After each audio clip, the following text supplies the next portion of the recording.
Hey everyone, welcome back to education session. And in this video we will learn about human resource planning process. In our previous video we have learned about the human resource, its meaning and its feature. और आज हम पढ़ेंगे human resource planning process को in detail, step by step. Human resource planning. अब human resource planning क्या होता है, इसका मीनिंग हमने अपनी प्रीवियस वीडियो में समझ लिया। ये एक प्रोसेस है जिसके अंदर ऑर्गेनाइजेशन अपने फ्यूचर में होने वाले एम्प्लॉयज़ की डिमांड और सप्लाई को फोरकास्ट करता है, एंटिसिपेट करता है एम्प्लॉयज़ की शॉर्टेजेस को और उनके सरप्लस को, और ऑर्गेनाइजेशन की हेल्प करता है उन इम्बैलेंसेस को करेक्ट करने में। ठीक है, तो अब ह्यूमन रिसोर्स प्लानिंग का प्रोसेस पढ़ते हैं कि क्या क्या प्रोसेस होते हैं। इसके प्रोसेस में सबसे पहला स्टेप होता है कि ऑर्गेनाइजेशन के ऑब्जेक्टिव को स्पेसिफाई करना। उसके बाद करंट मैन पावर की इन्वेंट्री। अब पहले हमने ऑब्जेक्टिव तो स्पेसिफाई कर लिया, अब जो करंट मैन पावर इन्वेंट्री है उसको एनालाइज करना। उसके बाद करंट इन्वेंट्री के बेसिस पे फ्यूचर डिमांड और सप्लाई को फोरकास्ट करना।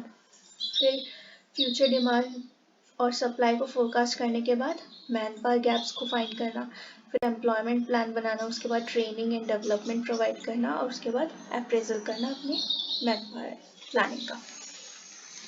तो पढ़ते हैं वन बाय वन इन्हें।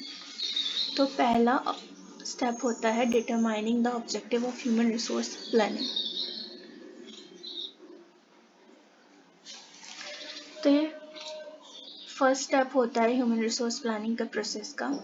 अब कोई भी हम प्रोसेस करते हैं तो सबसे पहले ज़रूरी होता है कि हम अपने ऑर्गेनाइजेशन के ऑब्जेक्टिव को जान लें, वो सेट कर लें कि हमारा ऑर्गेनाइजेशन का ऑब्जेक्टिव क्या है। अगर हमें अपने ऑर्गेनाइजेशन का ऑब्जेक्टिव ही नहीं पता होगा तो हम क्या ही काम कर पाएंगे। तो सबसे पहले अपने ऑर्गेनाइजेशन के ऑब्जेक्टिव और उसके गोल को पहचान लें कि क्या ऑब्जेक्टिव है। अब यहाँ पे हमें किसका ऑब्जेक्टिव स्पेसिफाई करना है, अपने ह्यूमन रिसोर्स प्लानिंग के प्रोसेस का ऑब्जेक्टिव स्पेसिफाई करना है। क्या ऑब्जेक्टिव हो सकता है कि ऑर्गेनाइजेशन में कितनी मैन पावर अवेलेबल है, ठीक है, क्या उसको ट्रेनिंग देनी है, क्या उसको निकालना है, ठीक है, क्योंकि कुछ होते हैं एम्प्लॉयज़ वहाँ पे ऐसे होते हैं जो काम नहीं कर रहे होते हैं, जिनकी वजह से हमारे रिसोर्सेज ज़्यादा लग रहे होते हैं, तो उनको निकालना भी होता है। तो ये सब ऑब्जेक्टिव्स में आ जाते हैं ह्यूमन रिसोर्स प्लानिंग के। ठीक है, ये डिफर करते हैं डिपार्टमेंट टू डिपार्टमेंट। ठीक है, अगर हमें ह्यूमन जो एम्प्लॉयज़ जो है अपने हायर करने हैं फाइनेंस के अकॉर्डिंग, तो हम यहाँ पे स्पेसिफाई करेंगे कि उनके फाइनेंस के अकॉर्डिंग क्या क्या ऑब्जेक्टिव्स होते हैं। अगर प्रोडक्शन के लिए चाहिए तो प्रोडक्शन के अकॉर्डिंग करेंगे, एचआर डिपार्टमेंट के लिए चाहिए तो एचआर डिपार्टमेंट के अकॉर्डिंग ऑब्जेक्टिव स्पेसिफाई करेंगे कि क्या क्या स्किल्स रिक्वायर्ड होंगी। ठीक है, क्या जो करेंटली मैन पावर अवेलेबल है क्या वो सही है इस जॉब को करने के लिए, या हमें फ्यूचर के लिए जो जॉब्स अवेलेबल होंगी उनके लिए करंट वाले एम्प्लॉयज़ ठीक रहेंगे या न्यू हायर करने पड़ेंगे। तो यही है कुछ ऑब्जेक्टिव्स हैं जो ऑर्गेनाइजेशन को स्पेसिफाई करते हैं ह्यूमन रिसोर्स प्लानिंग करने के लिए।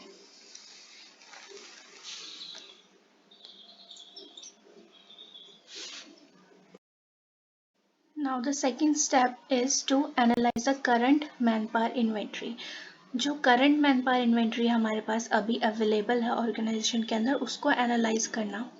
अब उसको क्यों एनालाइज करना होता है हमें, कि देखते हैं जो करेंटली एम्प्लॉयज़ अवेलेबल हैं क्या उनके जो एक्सपीरियंस है वो हमारे पर्टिकुलर जॉब जो कर रहे हैं या फ्यूचर में जो जॉब्स आएंगी उनके लिए सफिशिएंट है, क्या उनके पास वो प्रोफिशिएंसी है, क्या वो स्किल्स उनके पास हैं जो रिक्वायर्ड है। तो ये चीज़ें देखने के लिए हम करंट मैन पावर इन्वेंट्री को एनालाइज करते हैं। ऑल्सो इसमें क्या वो हेल्प करता है हमारी कि जो फ्यूचर में होने वाली वैकेंसीज हैं, ठीक है, उसको एस्टिमेट करने में हेल्प करता है कि हम प्लान कर पाए कि जो फ्यूचर में वैकेंसीज आएंगी उनको फिल करने के लिए क्या हमें इंटरनल जो मैन पावर अवेलेबल है क्या वो सफिशिएंट रहेगी, या हमें बाहर से एम्प्लॉयज़ को हायर करना पड़ेगा एक्सटर्नल सोर्स से। ठीक है, तो सेकंड स्टेप में यही होता है। फर्स्ट स्टेप में क्या आता है कि हमें ऑब्जेक्टिव स्पेसिफाई करना था कि हमारा ऑब्जेक्टिव क्या था। ठीक है, कि क्या हमें जो एग्जिस्टिंग एम्प्लॉयज़ हैं वो सही हैं या हमें न्यू एम्प्लॉयज़ चाहिए, या जो एग्जिस्टिंग एम्प्लॉयज़ हैं कि उनकी स्किल्स अभी पूरी नहीं है कि हमारे फ्यूचर जॉब्स को फिलफिल कर पाए। तो उस ऑब्जेक्टिव स्पेसिफाई करने के लिए हम करंट मैन पावर को फिर एनालाइज करना है। उनको एनालाइज करने का मीनिंग यहाँ पे ये है कि उनके पास जो करंटली वो काम कर रहे हैं, जो जॉब्स वो अभी कर रहे हैं, तो क्या वो जॉब्स उनके स्किल सेट्स के अकॉर्डिंग है, क्या उनकी स्किल्स इतनी है कि वो उस जॉब को कर पाए। ठीक है, तो ये सब यहाँ पे होता है सेकंड स्टेप में। थर्ड में क्या होता है, यहाँ पे हमें क्या करना है, अपने डिमांड को फोरकास्ट करते हैं और सप्लाई को फोरकास्ट करते हैं अपने ह्यूमन रिसोर्स की। ठीक, पहले फर्स्ट स्टेप में हमने क्या किया कि ऑब्जेक्टिव प्रिपेयर कर लिया फर्स्ट में हमने। सेकंड में क्या कर लिया, एनालाइज कर लिया कि जो हमारी करंट मैन पावर इन्वेंट्री है उसको एनालाइज कर लिया। अब थर्ड में हमें क्या करना है, उन दोनों के बेसिस पे यहाँ पे हमें अपनी ह्यूमन रिसोर्स की डिमांड को फोरकास्ट करना है। ठीक है, और उसकी सप्लाई को फोरकास्ट करना है। यहाँ पे क्या होता है कि अगर हमने एनालाइज किया कि हमारे पास टैलेंटेड मैन पावर है, ठीक है, तो अब क्या होगा कि जो कोई ऑर्गेनाइजेशन होता है, आज उसके पास 40 एम्प्लॉयज़ का काम है, तो कल उसके पास 50 एम्प्लॉयज़ का काम होगा। ठीक है, तो अब वो 10 एम्प्लॉयज़ कहाँ से लाए, 10 एम्प्लॉयज़ की डिमांड बढ़ गई है। ठीक है, तो वो क्या करता है कि ये 10 एम्प्लॉयज़ की डिमांड देखता है कि वो जो काम होगा उसमें क्या क्या स्किल्स रिक्वायर्ड होंगी। तो वो देखता है कि 10 की जो एम्प्लॉयज़ हैं इनके पास ये स्किल्स हैं, ये क्या ये रिक्वायरमेंट्स हैं उनके पास, और फिर वो उनकी सप्लाई भी देखता है। ठीक है, कि क्या इतनी सप्लाई अवेलेबल है ऑर्गेनाइजेशन में या ऑर्गेनाइजेशन के बाहर। ठीक है, क्योंकि इंटरनल और एक्सटर्नल दोनों सोर्सेज को कंसिडर किया जाता है यहाँ पे। ठीक है, अगर इंटरनली अवेलेबल होता है तो इंटरनली वो हायर करते हैं, और एक्सटर्नली अवेलेबल है तो एक्सटर्नली हायर करते हैं।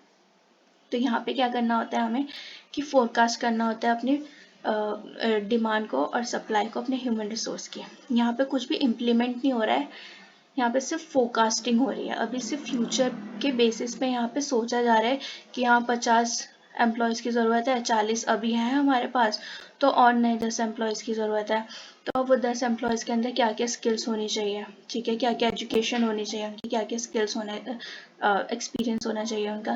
तो यहाँ पे सिर्फ फोरकास्टिंग हो रही है। ठीक है, और क्या वो 10 एम्प्लॉयज़ हमें इस पोर्टल पे यहाँ पे सप्लाई मिलेगी, या हमें कॉलेज से उनके रिक्रूटमेंट करें, प्लेसमेंट करें, या कहाँ से करें, तो उनकी सप्लाई भी देखनी पड़ती है यहाँ पे। Now the fourth step is to analyse manpower gaps. जब हम अपने ह्यूमन रिसोर्स की डिमांड और सप्लाई को फोरकास्ट कर लिया, उसके बाद हमें क्या करना होता है, जो हमारे मैन पावर है उसमें क्या क्या गैप्स हैं। कि अगर हमारी डिमांड ज़्यादा है, से हमारी डिमांड ज़्यादा है और सप्लाई कम है। ठीक है, सप्लाई कम है, डिमांड है हमारी 50 एम्प्लॉयज़ की और सप्लाई है हमारी 40 एम्प्लॉयज़ की, तो क्या है 10 एम्प्लॉयज़ का गैप है बीच में, तो क्या है हमारे पास 10 एम्प्लॉयज़ कम है। तो ये कौन सा केस है, डेफिसिट है हमारे पास 10 एम्प्लॉयज़ की। तो इस केस में हम क्या करेंगे कि न्यू कैंडिडेट्स को हम हायर करेंगे। ठीक है, और अगर वहीं पे हमारी डिमांड जो है वो कम है और सप्लाई ज़्यादा है, से हमारे पास 40 की डिमांड है और 50 की सप्लाई है, तो यहाँ पे क्या है हमारे पास 10 ज़्यादा एम्प्लॉयज़ हैं। 10 ज़्यादा एम्प्लॉयज़ हैं, तो हम क्या करेंगे कि उनका या तो हमें उन्हें कैसे भी करके ऑर्गेनाइजेशन से रिमूव करना होगा। तो किसी भी तरीके के ज़रिए कर सकते हैं कि उनका टर्मिनेशन कर दें, या उनका रिटायरमेंट कर दे, या उनका ट्रांसफ़र कर दे, या उनका डिमोशन कर दे। कोई भी ज़रिया हो सकता है जिसके थ्रू हम अपनी इन 10 एम्प्लॉयज़ को कम कर सकें। तो यही होता है हमारा फोर्थ स्टेप में, जहाँ पे हम अपने मैन पावर्स के बीच में जो गैप है उसको एनालाइज करते हैं। अब जब हमने फोर्थ स्टेप में अपना मैन पावर गैप्स को एनालाइज कर लिया, ठीक है, तो हमारा फिफ्थ स्टेप क्या होता है कि एक्शन प्लान प्रिपेयर करना है। अब हमें फिफ्थ स्टेप में हमें एक एम्प्लॉयमेंट प्लान को प्रिपेयर करना है अपने फिफ्थ स्टेप में। यहाँ पे क्या होगा कि जो हमने फोर्थ स्टेप में गैप्स एनालाइज किए थे उनके बेसिस पे हम यहाँ पे एक एक्शन प्लान प्रिपेयर करेंगे। ठीक है, अगर हमारे पास डेफिसिट थी, ठीक है, जहाँ पे हमारे पास डिमांड ज़्यादा थी और सप्लाई कम थी, तो डेफिसिट आई थी वहाँ पे। तो इस केस में क्या करेगी ऑर्गेनाइजेशन कि जो एम्प्लॉयज़ का रिक्रूटमेंट किए जाएगी, क्योंकि उसे नए एम्प्लॉयज़ चाहिए होंगे, तो नए एम्प्लॉयज़ को रिक्रूट करेगी, ठीक है, उनकी ट्रेनिंग होगी, ठीक है। और जब हमारे पास सरप्लस था, ठीक है, सप्लाई हमारे पास ज़्यादा थी और डिमांड कम थी, तो उस केस में क्या एक्शन प्लान होगा हमारा कि उनके रिटायरमेंट स्कीम्स निकाल दो, ठीक है, ट्रांसफ़र कर दो, ले ऑफ कर दो। तो ये सब एक्शन प्लान हमें 5th स्टेप में प्रिपेयर करने पड़ते हैं कि क्या क्या एक्शंस लेने हैं अपने 4th स्टेप के बेसिस पे, ठीक है। अब 6th स्टेप में क्या है, ट्रेनिंग और डेवलपमेंट, ठीक है। अगर हमने नए एम्प्लॉयज़ हायर करे हैं, ठीक है, तो उनकी तो ट्रेनिंग डेवलपमेंट हमें करवानी पड़ेगी, ठीक है। उन्हें नए नए ट्रेनिंग क्यों करवाते हैं, ताकि उनको जो प्रोसेस है उसका काम आ जाए, ठीक है। और जो पहले से ही एम्प्लॉयज़ अवेलेबल है उनकी भी ट्रेनिंग प्रोग्राम्स हमें कंडक्ट करवाने पड़ेंगे, ताकि जो उनकी पुरानी स्किल्स हैं, ठीक है, उनको अपडेट कर पाएँ। और डेवलपमेंट भी करवाएंगे, ताकि जो पुराने एम्प्लॉयज़ हैं वो नए सीनियर पोजीशंस के लिए डेवलप हो जाए, उसके लिए तैयार हो जाए। तो नए नए ट्रेनिंग और डेवलपमेंट प्रोग्राम्स ऑर्गेनाइजेशन को चलाते रहना चाहिए इन 6th step on the basis of 5th step. And last step is the appraisal of man power planning. जो भी हमने पूरी प्लानिंग करी है सिर्फ 6th स्टेप तक, वो पूरा हमें इवेल्युएट करना पड़ता है, ठीक है, कि क्या क्या जो हमने प्रोसेस किया उसके अकॉर्डिंग जो हमारे पास एम्प्लॉयज़ आए हैं, एक्चुअल इम्प्लीमेंटेशन हुआ है, क्या वो फुलफिल कर रहे हैं हमारी नीड्स को या नहीं कर रहे हैं। यहाँ पे देखते हैं कि हाँ, जो हमने प्रोसेस किया है वो सक्सेसफुल हुआ है या नहीं हुआ। अगर नहीं होता तो हम दोबारा प्रोसेस को फिर दोबारा करते हैं। सो यही 7 स्टेप्स थे हमारे ह्यूमन रिसोर्स प्लानिंग के। आई होप कि आपको समझ में आ गया हो। So stay connected for the next video. Thank you.